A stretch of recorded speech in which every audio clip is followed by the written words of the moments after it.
Have I made you a co-host? Yep. Fabulous. All right. It's fabulous to see all of you. And we did a walkthrough again of the attempt at self-criticism. And now we can formally begin chapter 1 of Nietzsche's The Birth of Tragedy. Now, we're going to spend probably 2 lectures on chapter 1, because chapter 1 functions as an introduction to the entire book.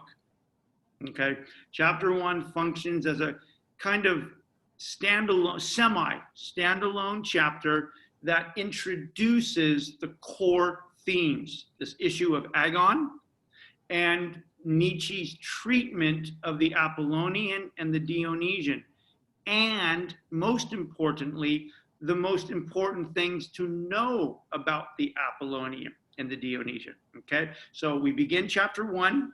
Think of chapter 1 as a kind of introductory, semi-standalone introductory chapter to the rest of the book, because in chapter 1, Nietzsche's introducing us to the big themes and the big dynamics. Okay, and so we'll probably spend today and Tuesday on chapter 1, because this is the core. If we master this, we master the rest of the book and the midterm for sure.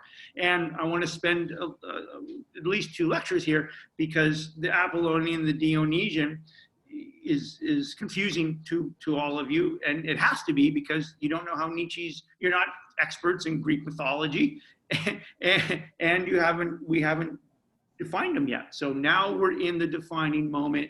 We define terms, we not just define them, but we understand how Nietzsche's using them, which is more important. Okay, so let's go. Chapter 1. And I'm going to read a few passages and then stop and talk about them and put them in the context of what we've been talking about. We shall have gained much, he writes. This is a young Nietzsche. Nietzsche's 24, 25. This book is published when Nietzsche's 26. So humbling. We shall have gained much for the understanding of aesthetics. And again, there's that term, aesthetics. Nietzsche thinks that life is an artistic or an aesthetic experience. There it is. There's the term. And whenever we say in the class, or you see Nietzsche write aesthetics, what he's gesturing to, right, is this idea that we've been playing with now for what feels like 100 years, that language is a human invention, that it's artificial. It's and the word art, A-R-T, comes from the word artificial. Art, whatever art is, it's something that is human made. And whatever human made is artificial, doesn't exist in nature. Right, so this is the kind of the riff of the term. So again, for Nietzsche and for all postmodern thinkers, life is an aesthetic experience. It's an artistic experience. It's not a moral experience. It's not a metaphysical experience. It's an aesthetic experience. Okay, so there is the term. So we shall have gained much for the understanding of aesthetics when we have succeeded in perceiving directly and seeing directly, and not only through logical reasoning, that art, right? And again, when he says art, all meaning, all value, all human purposes, art, human art. When we perceive directly that art, whatever human meaning is, art derives its continuous development. Art emerges from the continuous development and duality of the Apollonian and the Dionysian. All right, so Nietzsche is going to tell us this story, right? This interpretive analysis of the emergence of these ideas called the Apollonian and the Dionysian that emerge as early as the Iliad and the Odyssey. These are part of the Homeric tradition, and they get stylized by the tragic writers. Okay? All right, there we go. We shall have gained much for an understanding of aesthetics when we have succeeded in seeing, and not only through logical reasoning, that meaning, that art, or all meaning, that all meaning, that art derives its continuous development from the duality of the Apollonian and the Dionysian. Okay. All right, here we go. We're about to go on a grand adventure. Now, 5 lines down. To the two gods of art. Now he's going to tell us who these Apollonian and these Dionysian figures are. Concepts, figures. Who the hell are they? What work do they do? To these two gods of art, Apollo and Dionysus, we owe our recognition that in the Greek world, beginning in Homer and perfected in Greek tragedy, the Greek world, all from Homer to Socrates, right? To these two gods of art, Apollo and Dionysus, we owe our recognition that in the Greek world, there is a tremendous opposition as regards both origins and aims between the Apollonian art of the sculptor and the non-visual Dionysian art of music. I'm going to explain that, don't worry. Here we go. Now more important stuff. These two very different tendencies, the Apollonian and the Dionysian, these two very different tendencies walk side by side, usually in violent opposition to one another, inciting one another to ever more powerful births or more powerful creations, perpetuating the struggle of the opposition, only apparently bridged by the word art. The two seem to be coupled, and in this coupling, they seem at least to beget the work of art that is as Dionysian as it is Apollonian, Greek tragedy. Okay, now, before we even get more deeply into the Apollonian and the Dionysian, we got to stop right here. Core theme. All art, all human meaning, all human value, all human purposes derives in some way through these concepts. The Apollonian, the god of Apollo, the god of and Dionysus, they're both gods in Greek mythology. But more importantly at this stage, all art, all meaning, and even Greek tragedy, Sophocles' Antigone as an example of Attic tragedy, is a product of this irresolvable, ongoing conflict or agon between the Dionysian and the Apollonian. And this is what he says. He says, to the two gods of art, Apollo and Dionysus, we owe our recognition that in the Greek world there is a tremendous conflict as regards both origins and aims between the Apollonian art of the sculptor, going to explain that, and the non-visual Dionysian art of the music. These two very tendencies, different tendencies, walk side by side, usually in violent opposition to one another, inciting one another to ever more powerful modes of creation. That's what he means by birth. Perpetuating the struggle. All right, so at the very origin, non-origin of all meaning, conceived in this sort of tension between the Apollonian and the Dionysian is agon.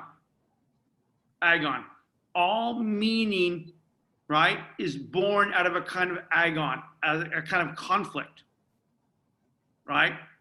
All meaning, language is born out of a kind of conflict, right? And not only is art and meaning and language kind of born out of conflict, it is itself inherently conflict, because the act of naming, of giving a word, giving a definition, giving a value, is itself a kind of assertion of power, right? And it's going to be very fragile in some ways, because it's an assertion of power over a world that is indifferent to it.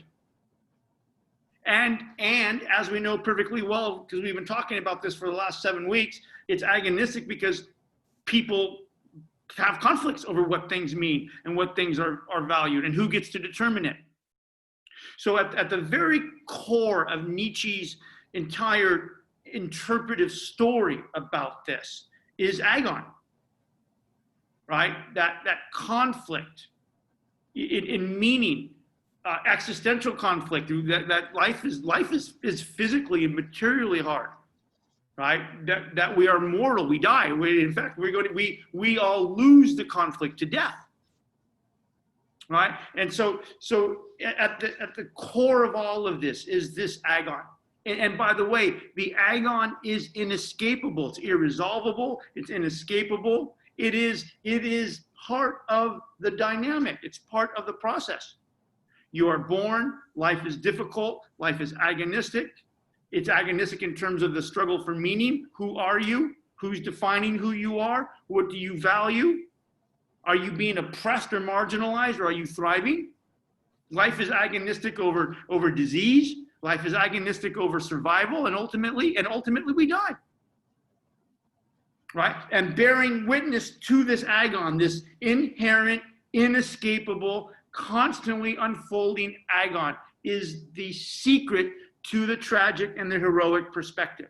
If you can bear witness to it, if you can own it, if you cannot be crippled by it, but in fact be emboldened by it. This is what he meant in the attempt at self-criticism, by that sharp-eyed criticism that seeks what is challenging, seeks what is hard, right? If you can be emboldened by this bearing witness to conflict. If what challenges you and what frightens you, if you can meet what frightens you, transcend what frightens you, if you can bear witness to the conflict, not let it cripple you, but in fact, not only not let it cripple you, but produce ever more powerful versions of yourself, of your meaning, of your value, of your creativity. This is at the very core of everything. And this is exactly what he's talking about.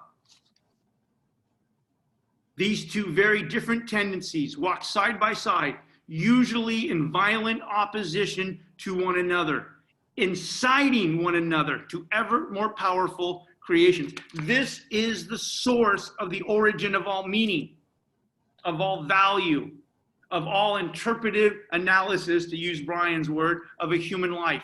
What does it mean? What did it value? What did you and I do? And at the core of this is a kind of agon on multiple levels, on the linguistic, on the meaning, on the value, on the existential in terms of life and death. And one never escapes it. There's not an answer to it, right? Antigone and Creon are in this kind of extraordinary conflict over what they have to do.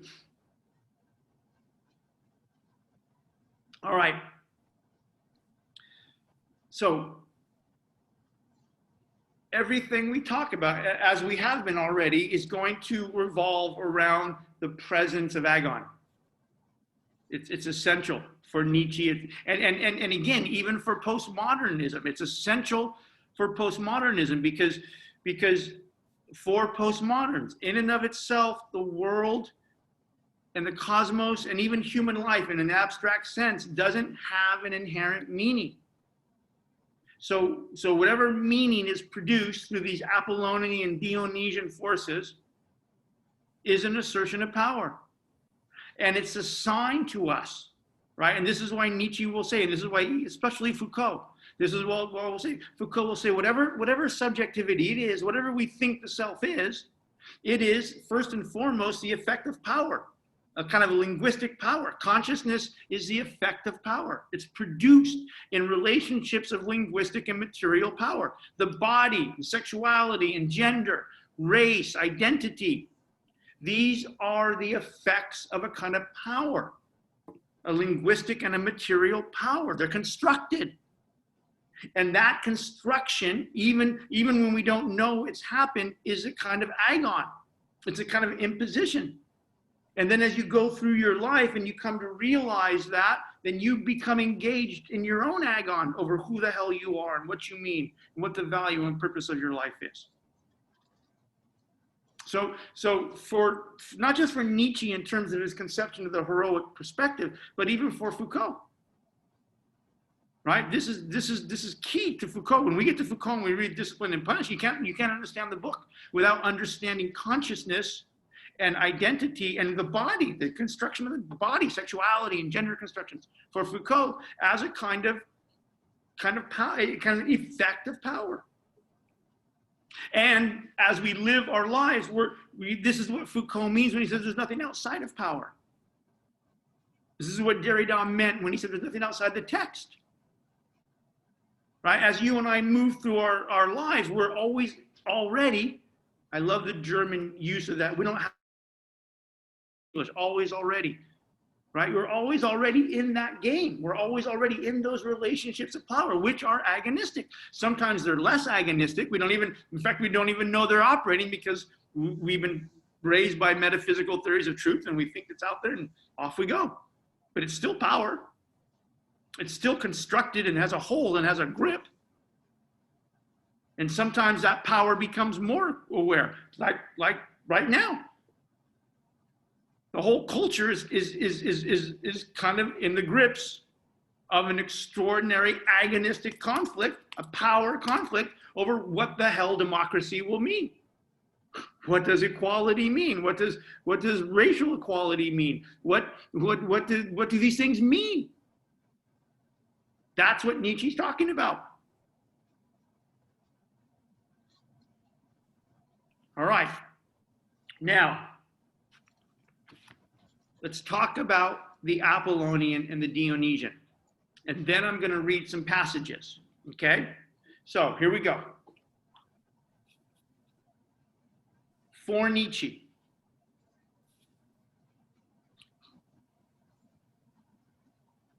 Apollo, the two gods of art, he calls them, the two gods of art, Apollo and Dionysus.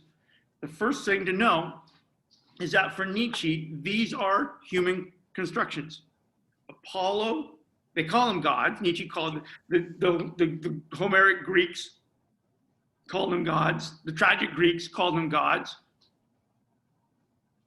But Nietzsche is going to argue, and he's right in some way in this, whatever that means, right, but he's correct in this, that even for the Homeric Greeks and the tragic Greeks, they had this sense that their gods, Homer, right, their gods, whoever, Apollo, Dionysus, the way the tragic writers stylize these things, they have this sense that their gods were their own inventions.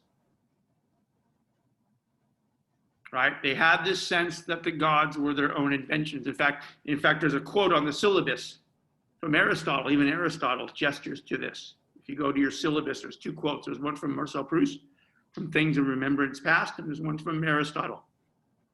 Right? And Aristotle writes, "We make the image of the gods in our own image." We make the image of the gods in our own image. Right? That's what Aristotle said, gesturing to the Homeric and tragic Greeks. Right? So as it's operating, at least as Nietzsche's telling us the story, whoever Apollo and Dionysus are, they're gods of art, which means that they're human inventions. The Greeks understand perfectly well that Apollo, as a god, is a human construction. They understand perfectly well that Dionysus, as a god, is a human construction. They're concepts. And they're human constructions designed to do certain work, to symbolize certain things and dynamics and to function in a certain way. All right? So who's Dionysus? I mean, who's Apollo? Let's start with Apollo. Right? Who is what does Apollo, the god Apollo, signify? Right? And there's two things. And the first one is that Apollo signifies all human form. Apollo signifies all human form. Literally, Apollo is a god Apollo is the god as invented concept, invented word, invented concept.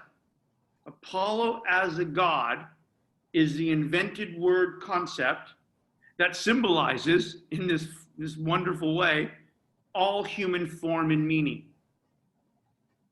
Right? So when Nietzsche uses the word the Apollonian, to refer to this God of art that is, in this general sense, representative, symbolic of all human form. So Apollo is the god of all human form. Anything that humans give form to, right? Meaning, architecture, right? Art, right? This is all a kind of Apollonian phenomenon, right? So Apollo is the god that represents, symbolizes all human form and meaning. So Apollo can refer to language. Language is an Apollonian form.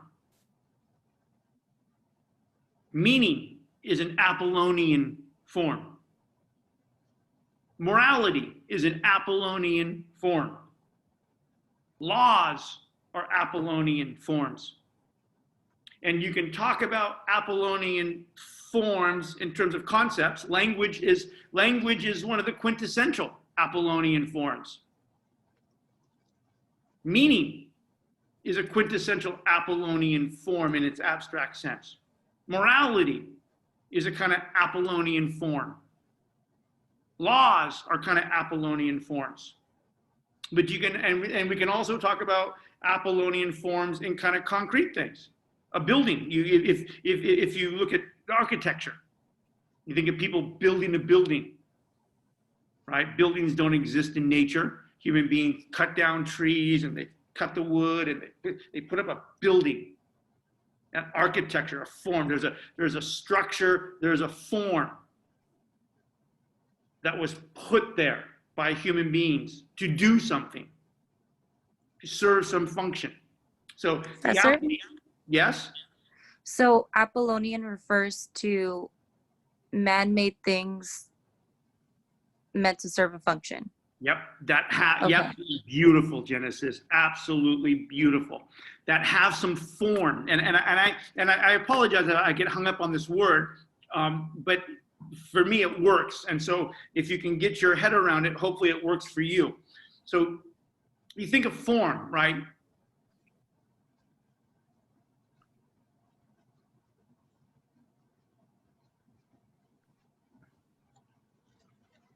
Anything that humans create that gives order or form to concepts or things or processes that may be real, but don't have that form in and of themselves, right? So think, okay, so just think language. So language is one of the quintessential Apollonian forms. And you think, well, why would you speak about language as a form? You think, well, think about it. So out there, so given a kind of a Nietzschean, a nominalist, a postmodern gaze, out there, right? Let's go through it again. Out there are all sorts of things and processes out there in the cosmos or in the world, deep under the ocean. We haven't been there yet. Out there, whatever out there means in this sense, there are all sorts of things. There's fucking planets and there's stars and there's, black holes. There's all sorts of things. And there's all sorts of processes, shit happening, that are the effects of causes that have nothing to do with human states of mind or language. So they're real, right? But they literally don't have what? They don't have meaning, right? And therefore they don't have form. So language is the quintessential form. Like in language, we give a kind of form and order to in fact, reality is what we call reality. We're in reality right now, right? Because I'm speaking a language and you understand it. And it's referring to things. And those things refer to other things. Right? And this can get really complex, right? We're in a reality. But this reality is a kind of a form, a kind of an order that has been invented and opened up and set into operation in fucking language. right? This is what that thing now is called, and this is what it means, and this is the value that it has, and we can build material forms and conceptual forms like language and morality and laws, but it's form, it's order. The Apollonian is the kind of the abstract idea of anything that humans give form to, that give order through language, through morality, right? We give order to our relationships called morality, right? Don't do this, don't touch that, right? Whatever it is, we give form to how we relate to it, order, form, how we relate to each other through morality. It's a construct. We give form how we relate legally to each other. It's a construct. We create political institutions to give form. And we build shit. We build cities. We hack out forests. We build fucking empires. We give form to a world that doesn't have it. And the Apollonian for Nietzsche at its most basic level is the idea of all human form. It's form giving. It's Apollonian. Language is Apollonian. Morality is Apollonian. The law is Apollonian. And even architecture, right? The temple, right? In old Athens, Parthenon. The Acropolis, temple at the top of the city. It's form. It's that there's that form. There's that human material form. There's the castle. There's the massive temple. And all of these things are, of course, they're extraordinarily important. They're essential. Otherwise, there is no meaning. There's no differentiation for anything. Wait, So the apple, yep. So you said we give form to a world who doesn't have meaning? Yeah. Well, meaning is a kind of form. Okay. Right? Meaning is a kind of form. Thank you. Right? Meaning's a kind of, if you want to think of a synonym for form, think of order. Right? Language, think about what language does. Language names and orders. Yep. There's Leslie, and there's Ruth, and there's Jennifer, and there's Jacob, there's Brian. And I can order those things in names, in gender associations, right? And I can order it in other ways. It's ordering. Language orders. It opens and it orders. Right? It opens and it orders. It opens the space of meaning. And inside that space of meaning, obviously emerges value, right? And purposes. It orders. So language is a human invention that orders, gives form and order.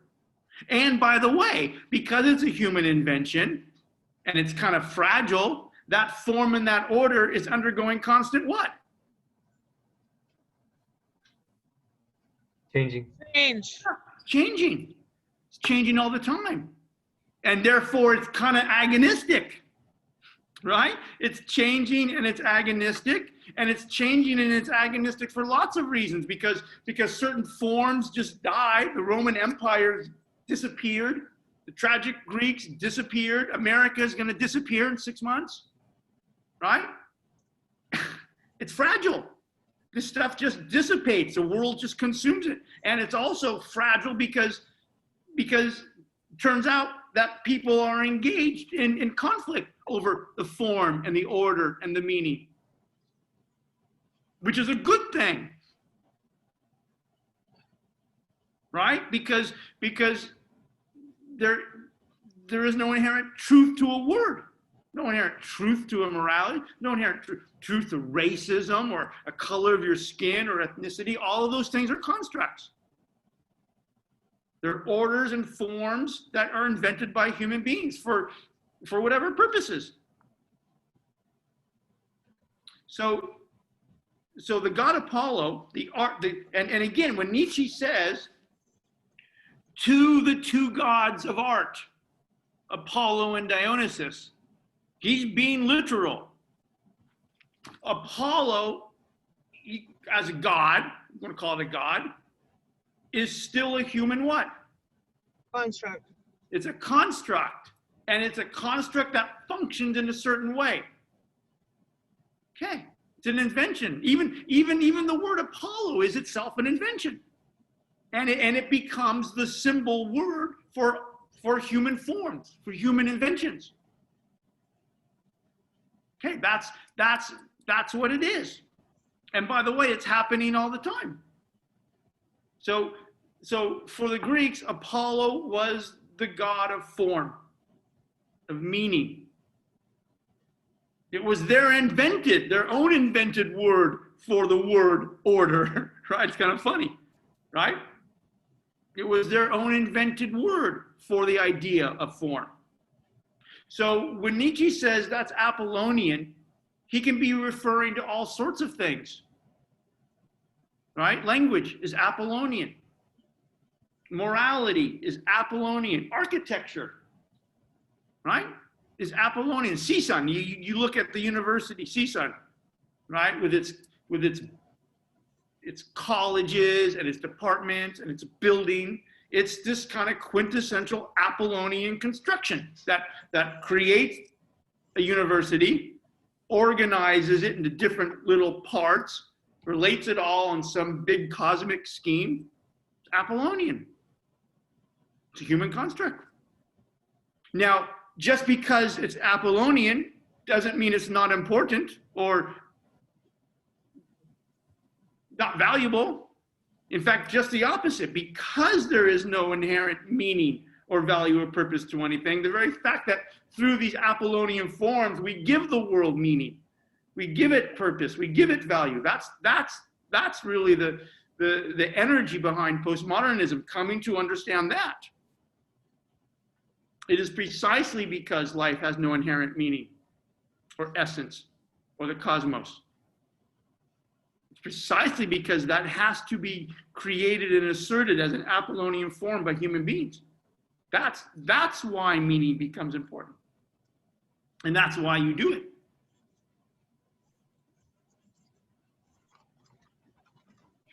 Now, in a playful way, just to try to drive this home, right? And I like the metaphor. So Nietzsche talks about Apollo as the god of form, right? All kinds of form, some conceptual, some material, right? And it's all a human invention. It's all art in some way. And he uses the metaphor of the sculptor. Now, it's not a perfect metaphor, but it is kind of useful if you can get your head around it. So you think about, right? So you think about it, and he was intending this kind of the idea of the Greek sculptures. Think about the Greek sculptures, right? They're these fabulous. You can go down to the Getty Villa in Malibu. That's your homework for the weekend.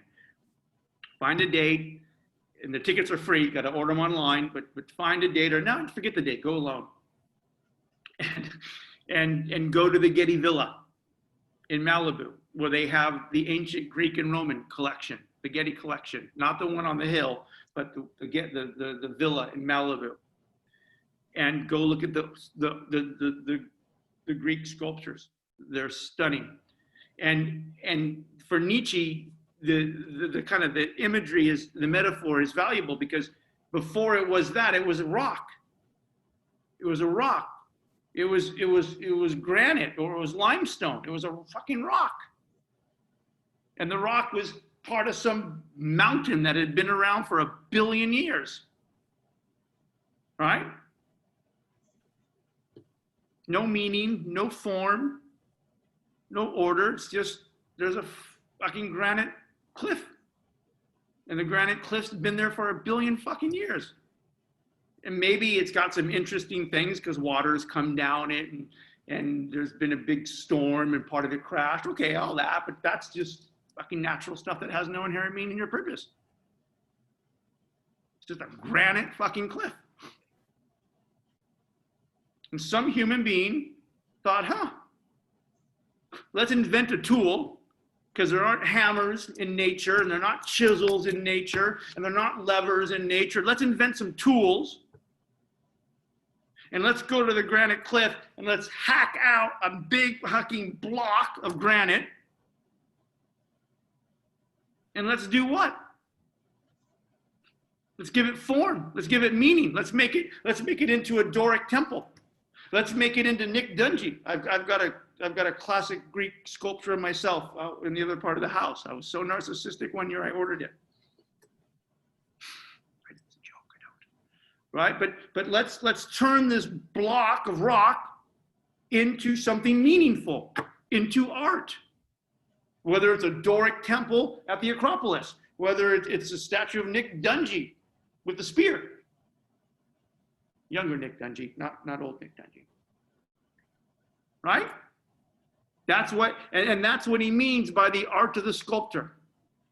The Apollonian is giving form to things that are real. Humans are real. The world is real. Blocks of granite are real. But in and of themselves, they don't have meaning and they don't have form. That's what he's talking about. So anything that is Apollonian is form giving. It's the human project of giving form and giving meaning, giving form, giving value. And first of all, it's open in language, but it can refer to morality. It can refer to the law. And of course, it can refer to material things like architecture and buildings and temples, castles, form. That's what Nietzsche means. Apollo is the god of all human form. And it represents the human desire to give form, to give meaning, to give value, to organize into purposes. Okay? Now we'll unpack this. Don't worry, but so the Apollonian functions in two ways. The first way is it is the symbol for all human form. Anything that's invented by human beings, both conceptually, language and morality and laws and political institutions, as well as materially, literally turning, granite blocks into Doric temples or into castles or into beautiful sculptures. Okay? Now, the second way, so first I'm going to talk about what they are, what the two parts of the Apollonian are, and then we're going to read the passage and unpack it, okay? So, the second, equally as important function of the Apollonian is the symbol, the word, the idea, the symbol for individual identity, for subjectivity, for what the postmoderns will call agency. Okay? So human identity, human subjectivity, human agency, human personality, consciousness itself is for Nietzsche and by extension all postmodern thinkers, Judith Butler and Michel Foucault, and Jacques Derrida and Lyotard, right? Subjectivity, consciousness, the body, right? The meaning of the body, the form of the body, right? Why do I have this shirt on and not a dress, right? All of these things are Apollonian. Apollo is the symbol for human agency, for human form, right? And again, think about your own personality as a kind of form, right? And again, don't overthink this. This is obvious, right? In all of your minds, there are all sorts of ideas about who you are, right? And where you come from and what you're doing and where you're going and what you mean and where you are in this sort of place of valuation, right? Okay, of course. but you and I, in what we call ourself, in our agency, in our subjectivity, we kind of put that all together into a certain form, right? So you look at Nick Dungy, and there's always a kind of certain order, right? Generally, right? There's an order. You know kind of how I dress, you know the stupid shit I say, how I have my hair, right? What I've been doing. There's a kind of subjectivity is a kind of form. And by the way, when we get into the deeper elements of this in Foucault, it's a kind of form one. First, it's a form because it was imposed, right? Subjectivity was constructed, right? When you were born, right, someone gave you a name. Someone gave you a gender assignment. Someone gave you a racial assignment. Someone gave you a religious assignment. Someone gave you a socio-political and economic assignment. Now, we don't think of people doing that to us because they're our parents and they're, you know, but it's a form. There was a form imposed. All right? 20 minutes after I was born, I was a white male. I was white, Caucasian, 8.6 pounds, born to these parents in this city during this time with these medical deficiencies. A fucking doctor's writing everything up. It's a form. It's a form. Okay? So the Apollonian functions on two levels. One as the kind of metaphor, the symbol for all types of human form, and for subjectivity. And this is critical, right? Because we've been saying throughout the class, and again, it's not just critical for Nietzsche, but for Foucault and Judith Butler, any critical, postmodern, post-metaphysical critical theory approach. There's the idea that whatever subjectivity is, it's not, it's, you know, again, for Nietzsche, is there an objectively true Nick Dungy? No. There's not an objectively true Nick Dungy. Nick Dungy's real. Nick Dungy's speaking. You recognize this form and this thing called Nick Dungy. Obviously, thank God, I'm glad you do. This whole politics of recognition, thank you for recognizing me.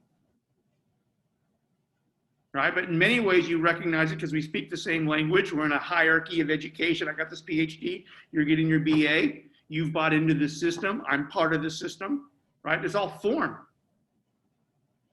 Right? And Nick Dungy has value because we're at the end of this Enlightenment paradigm that values something like PhDs in political science. Right? But like I said, in 20 years, there will be no more Nick Dungy in terms of professors. There won't be human professors anymore. There are 20 years left. There won't be human teachers in 20 years. Not a joke. I'm not being dramatic. I'm not trying to exaggerate or make you feel sorry for me. It's just technology, artificial intelligence, aggregation of knowledge, the organization of that knowledge into specific topics like history or philosophy or mathematics or fucking how to make a Caesar salad. It's all going AI. It's all going machine learning. And by the way, I know it because I sit on a board of a fucking company that's doing it right now in Prague. And in 20 years, there won't be human professors. And in a way, thank God, get fucking rid of us. You guys don't need human teachers anymore. You don't even want them. You go to McDonald's, you don't order your fucking Happy Meal from the human. You go up to the big old fucking dartboard and you then you stand over here and your fucking Happy Meal comes out. But I'm boring you with this stupid story because it's all me, it's all form. Like right now I have a kind of form. Right? I have a kind of meaning that's assigned in language, it's assigned in the cultural space of what's meaning and valuable. I got this stupid thing called a PhD that allows me to stand in this university and talk. And I have a kind of, I don't have monetary value. I'm driving a red Mazda for God's sake, but I have a cultural value. People call me doctor and they respect me. So I have value. But in 20 years, it's all gone. the meaning of Nick Dungy and what do you see, the kind of this whole thing, it's all gone. It's changed. Dungy, I have a question. Yep. So as it relates to, you saying that in 20 years, all human professors are going to be phased out. By Nietzsche standards, wouldn't it be fair to assert that because humans give value and give meaning to human professors as opposed to technological teaching? Because I think that there's still an emphasis on the value of a human form in a teacher, that they're going to persist in society. Beautiful. I love you, Jacob. That's so okay. So welcome to Agon. Welcome to Agon. Love you. You've just made the point. You're right. Welcome to the whole point we were having about Agon. Language as a kind of Agon, meaning as a kind of Agon, value as a kind of conflict over what the hell the world's going to be. And that's the point. So in many ways, there are very powerful forces, technological, economic, cultural, moving into this kind of AI, machine learning, kind of virtual, digitized sort of space, information space. Very powerful forces. Augmented reality, virtual reality, AI, machine learning, very powerful. Okay?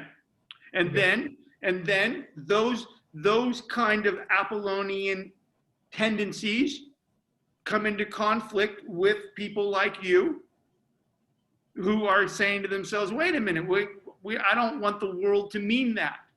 There should still be meaning and value in human teachers. And then you're going to provide reasons, right? Right. And you're going to resist. And there's going to be a conflict over what the hell education is going to look like. So at the end of the day, Agon, whoever comes out on top is whichever group has more support or more the majority ideology. Who knows? Maybe power. Sometimes it's raw power, which is sometimes it's raw power. Okay. Right? Yeah. In this brutal way. We were one of the reasons I bored you last week when I was taking forever to get here. And we were in that part of the lectures in the second outline where we were talking about the kind of Homeric traditions and the transition into Greek tragedy, right? And I was trying to sort of give some story about why Greek tragedy looks the way it does. How do we conceive of Greek tragedy? What helped it become it? And I said, kind of abstractly, well, Sophocles and Aeschylus were consciously stylizing. They were sampling and reorganizing and reinterpreting their very traditions, right? And then two, another thing, and this was very important to Nietzsche, and he's in a way he's right. In a heartbreaking, fucking painful way, he's right. And Nietzsche says, look, another thing that produces this tragic perspective, right, is that whoever these Greeks were that produced the Antigone and produced Prometheus and produced the fucking Pericles and built these temples and just exploded as a supernova of human genius, right? One of the from Nietzsche's kind of tragic perspective, one of the driving themes in that was the fact that these were the Greeks that survived the Persian Wars. These were the Greeks that survived the Persian Wars. 50 years of almost uninterrupted invasion by a force that outnumbered them 1,000 to 1, that had its purpose to annihilate the Greek world, to extinguish it. It would have been genocide. That was the goal. And these through some miracle, and I use that word loosely, right? Through some fucking heroic courage and just stupid good luck and a willingness to fight and not die, these Greeks fended off 50 years of existential terror, right? And that So sometimes it's just, you know, the agon is, that's why I keep saying the agon, think about it on many levels. You can think about the agon as conceptual, like what we were talking about, Jacob, right? People, language itself is agonistic because it's invented and inserted to a world that's indifferent to it. And so it's conflictual. It's hard to keep meaning going. And then it's hard to keep meaning going because even inside systems of meaning, people conflict, like we're talking about now. Like the Black Lives Matter protests are talking about right now, right? What social justice movements, that's what they're talking about. And then sometimes meaning is conflictual or life is agonistic, it's existential just because one, we're mortal. And there are tragically, I suppose, people who don't wish us well. They don't want our meaning to exist, as brutal as that is. And by the way, that's happening now. Fuck, it's happening now. It's happening now in LA. It's happening now in Armenia. It's Chinese are extinguishing the Uyghurs, right? You don't have to go far. And this is, and again, forgive me, I'm probably going to lose my job for speaking like this because this is triggering. And I understand. But this is what is happening. And Nietzsche's saying that it's always happening. So you either bear witness to it and understand it, and through bearing witness and understanding it, become fierce and intellectually creative, or you're lost to history, which we all are anyways. And so yeah, so your example about, thank you, people like you wanting to resist very powerful forces underway and keep me and keep my value, that's great. And I suppose in what's left of a kind of a democratic public space, you're right. You will kind of own the day if you, in exercising a kind of power, or Leslie, in exercising a kind of activist power, can convince enough people like you to say, hey, this is what we want our world to look like. You're right. But it's power, it's raw fucking power.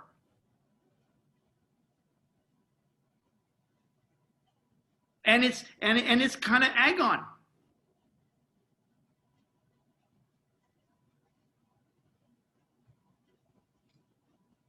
So the Apollonian is the symbol for all human form.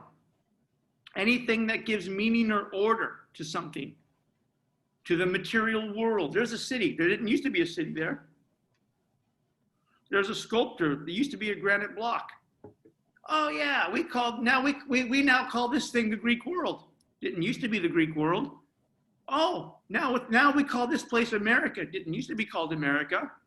And in 5 years, there won't be America anymore. There will be separate countries. Giving meaning and form to things that are real, but otherwise don't have them inherently or truthfully or objectively or metaphysically. And the second level, the Apollonian functions, right, as the symbol of human identity. And this is the really important one for Nietzsche and for Foucault. This is the really critical one. This is the secret to all postmodernism.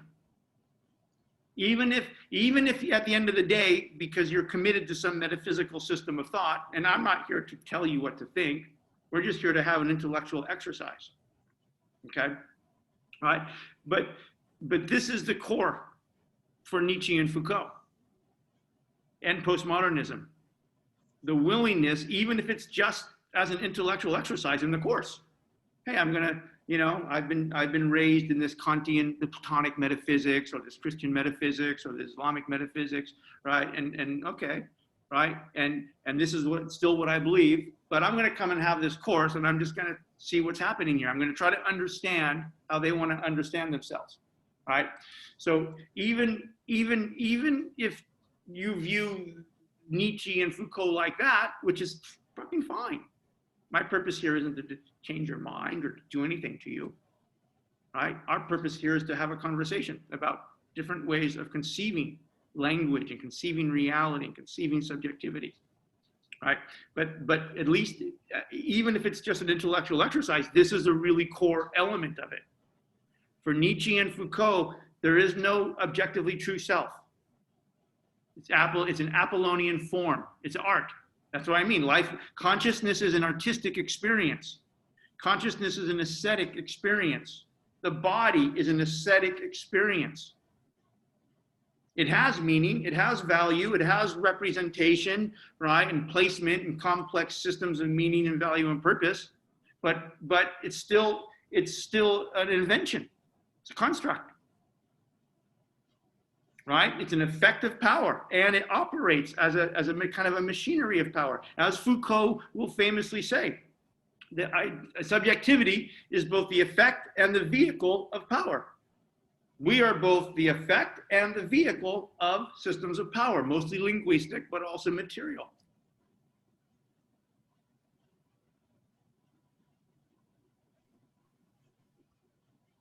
All right, so the Apollonian, the god, the artistic god, the art Apollonian, is the symbol of all form, and then specifically individual identity.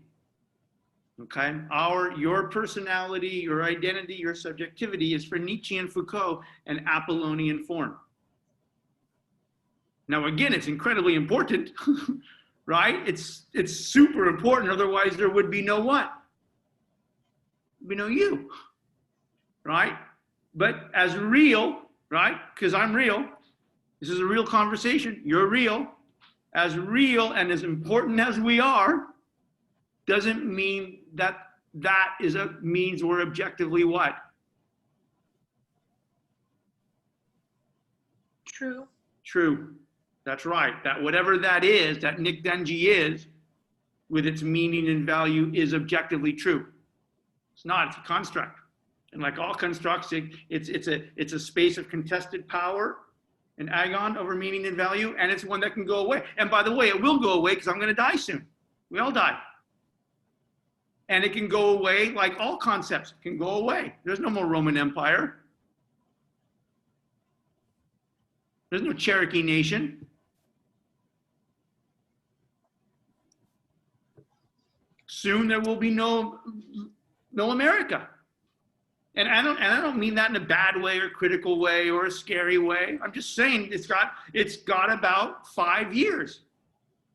In fact, you could almost argue there is no more America from a certain conceptual point of view. There's no more tolerance. The ideology has become violent. America's an idea. It's a fucking idea.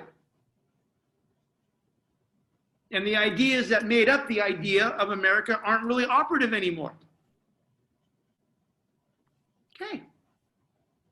Now there's a conflict over how it's going to play out. What new institutions and geographical, spatial, territorial arrangements will emerge, and one won't. You're living it. I'm living it on multiple levels. And even the form, and this will kind of segue a little bit into Tuesday's lecture, because we still have some more to do with the Apollonian, because we've got to read passages in the book to really drive this home. But we're just talking about the fragility of Apollonian. And so even think of the university. We were talking with Brian earlier about the limits of science, or think about your education. We're more accustomed to it now because it's been several months, but last spring, when we went virtually online overnight, and they locked down cities, and 1,000 people were dying a day in New York, and it was just horrific, still horrific, right? Think about how quickly the entire form of everybody's senior year just evaporated. Think about how rapidly the form. Hey, what's a college experience? Well, I go to CSUN. That's a university. It's in the valley. And what do? I get in my car and I drive there, and I go to my class and I hang out with my friends, and then we go have some coffee, And then we go party on Thursdays, and maybe I'm in a sorority, maybe in a fraternity, and we've got the big event coming, and there's going to be some cool musical group. And we're going to have this experience. We're going to get this education. I'm going to go see Professor Dungy. He's a real person. And we're going to have these lectures. And then we're going to do that for, well, now for 7 years, tragically. We're going to do that for 7 years. That was a joke. And then I'm going to graduate, and there's going to be this big ceremony, and I'm going to put on my cap and gown, and thousands of people are going to come. Parents are going to cry. People are going to throw up their fucking hats. And then we're all going to get wasted. Right? And then we're going to do it again in graduate school or law school. Right? Think of that whole as a kind of a form, as a kind of a, right? A whole meaning associated with the college education, college experience, college life, as a kind of form that everybody's kind of ordered in, that everybody's participating in and ordered in a kind of weird way. And prior to last March, nobody in their fucking mind would have thought that overnight that entire form could have been shattered. And that the whole process of university education, your education, my job, the role of the university as a physical place would be struggling to survive. Right? It's barely surviving. Thank God for Zoom. Thank God you guys kind of came back. Lots of you didn't. And if this goes on another semester, who the fuck knows what happens to the whole form of higher education. Almost overnight, the whole fucking thing was shattered. Something that you guys and I didn't think could be shattered. That we thought was a rite of passage, almost objectively true, metaphysically true. And it turns out to be really fucking fragile. And we didn't have, you know, as we were riffing with Brian earlier, we didn't have good answers. We had no tests. We had no vaccines. Our medical tools couldn't stop people from dying. 1,000 people fucking dying a day. We were powerless. Our Apollonian science, our Apollonian educational experience, our Apollonian university, our Apollonian dreams. I'm gonna go have my graduation and my cap and my gown, the celebration, all of those Apollonian things were just fucking shattered, literally almost overnight. And now everybody's just hanging on. Hey, can we hang on to finish the degree? Okay, we got to go virtual. Fuck. Okay, let's. Can we hang on?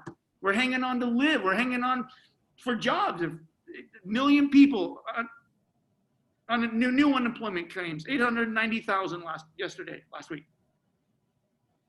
We're hanging on. And what are you hanging on for? Just, okay. Can we keep some meaning? Can we keep some order? And for Nietzsche, that's the Apollonian, and as we'll see next week, the Dionysian. This is this tension.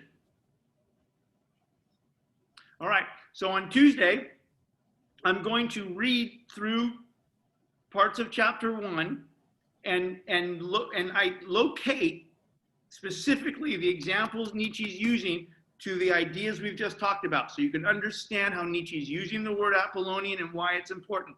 And then we'll talk about the Dionysian, and then we read the rest of the book.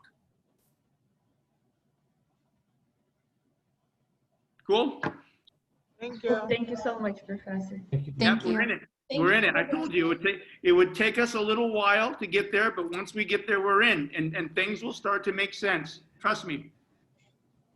Trust me. Nobody's left behind. Oh, happy Teacher's Day. Yeah. Is it? Happy Nick Dungy Day, right? Yeah. It should just be called World Dungy Day. No, I mean it in Brazil is Teacher's Day. Yeah. Cool. Your day. Yeah. All right, have a good one. Yeah, have a great Thank you, week, Aaron. guys. Love you. For Mount Dungy.